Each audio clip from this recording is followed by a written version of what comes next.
Hi, my name is Diavion, and in today's video, I will be discussing with you how the Dark Romanticism era helped shape American literature and American society in the 19th century. If that's something that sounds interesting to you, or if you would just like to learn about what Dark Romanticism is, then I suggest that you continue watching the video.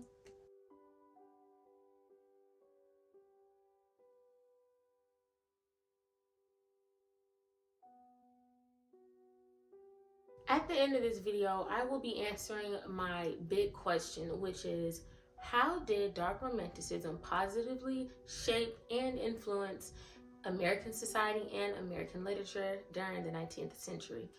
But before I get into the big question and before I tackle that hot topic, first, I want to familiarize you all with the history of Romanticism. Because before I jump into what Dark Romanticism is and what it consisted of, you first must know, where did it come from? And in order to discuss Dark Romanticism and its tenets, I gotta take it back a couple of years prior and discuss some of the earlier philosophical movements that occurred before Dark Romanticism. What is a Romanticism? Let me tell you. Norton defines Romanticism as an arts and literature movement that strongly projects the idea of conformity, rationalism, and religious rigidity. Also known as the Romantic era, it first began in Europe between the 1830s all the way through the 1870s. This movement had an emphasis on nature, symbolism, and individualism. Romanticism was basically a cultural shift, emphasized each individual's inner psychological life. This was a new territory to society. They were used to strict, super religious ways of thinking and writing. Romanticism brought about a new way of writing and a new way of thinking. Unlike its predecessor, the Enlightenment, or better known as the Age of Reason, which was marked by Copernicus, Enlightenment solely focused on the celebration of reason, the pursuit of knowledge, and a viewpoint that perceived the world through a mechanical lens ran by fixed laws. In conclusion, Romanticism was born out of a disillusionment with the Enlightenment. So now that you are familiar with what Romanticism is and the prior philosophical movements that came before, now I can discuss Romanticism's subgenre, which is Dark Romanticism. I'm going to dissect to you what brought about Dark Romanticism and then what exactly is Dark Romanticism. And again, at the end of the video, I will give my opinion on the reasons why I feel that Dark Romanticism was significant in 19th century American literature and society. So let's get into what exactly is Dark Romanticism. Dark Romanticism is distinguished from Romanticism in its emphasis on human fallibility and sin. Dark Romanticism has a more pessimistic viewpoint rather than Romanticism and Transcendentalism, which we're about to discuss in a couple of minutes.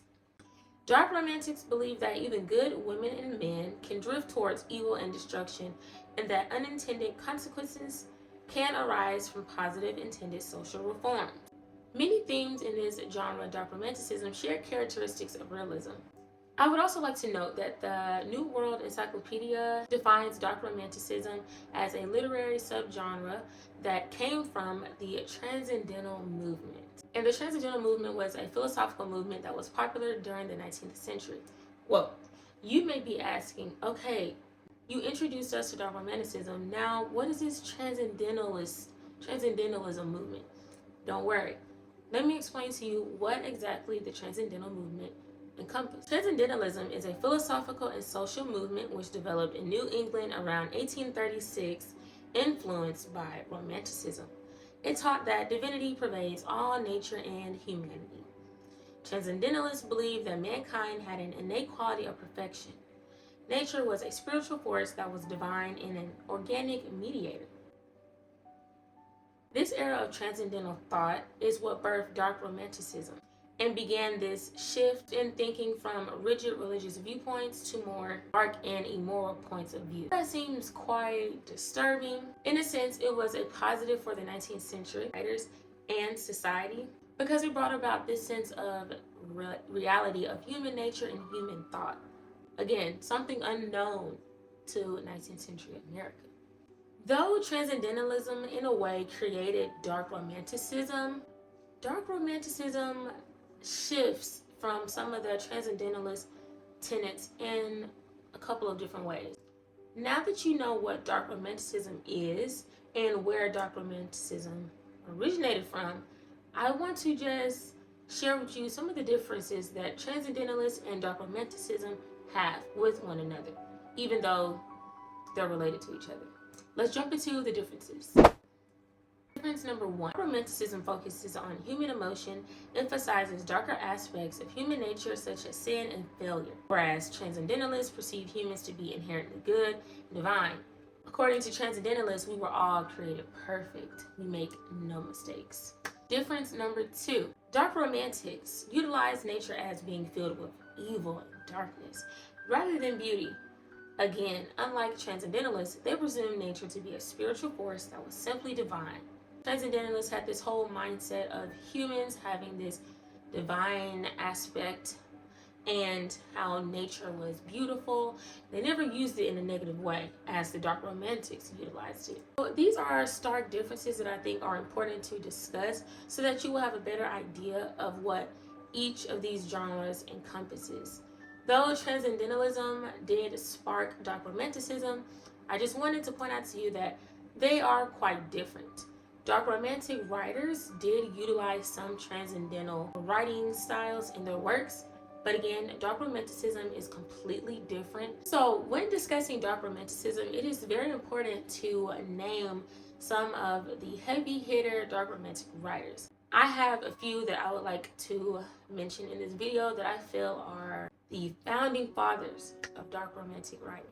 First, we have Emily Dickinson, Nathaniel Hawthorne, and my all-time favorite, Edgar Allan Poe.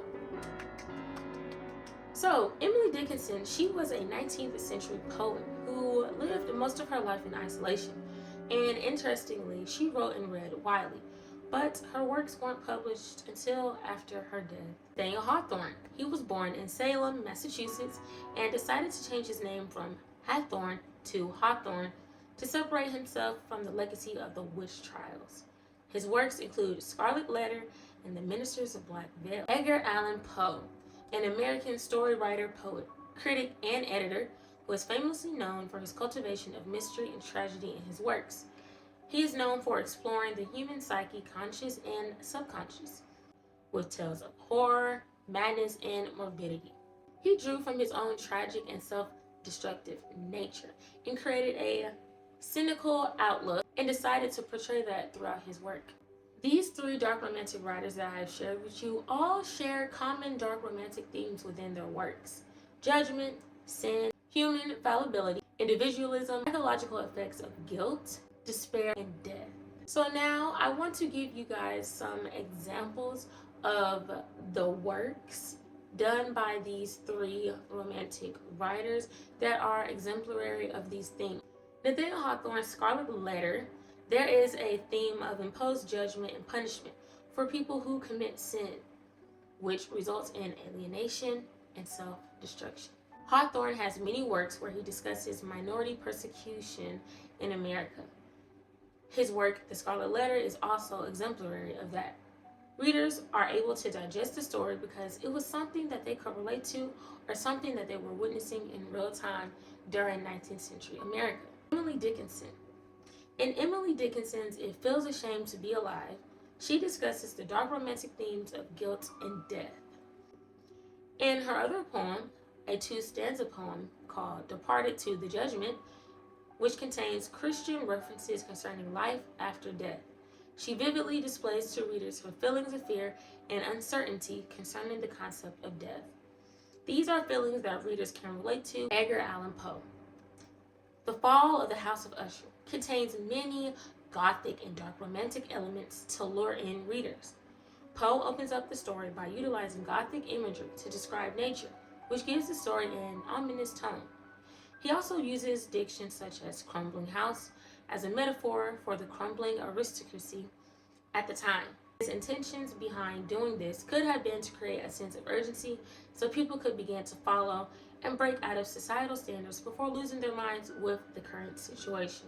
Dark romanticism was so important during the 19th century because it allowed dark romantic writers to speak on societal issues, personal problems, or occurrences happening all around the world in a more mysterious and realistic way. And because this genre, dark romanticism, encompasses dark and mysterious themes, it was fitting for writers to utilize specific problematic, political, societal, personal occurrences as the focal point of their works.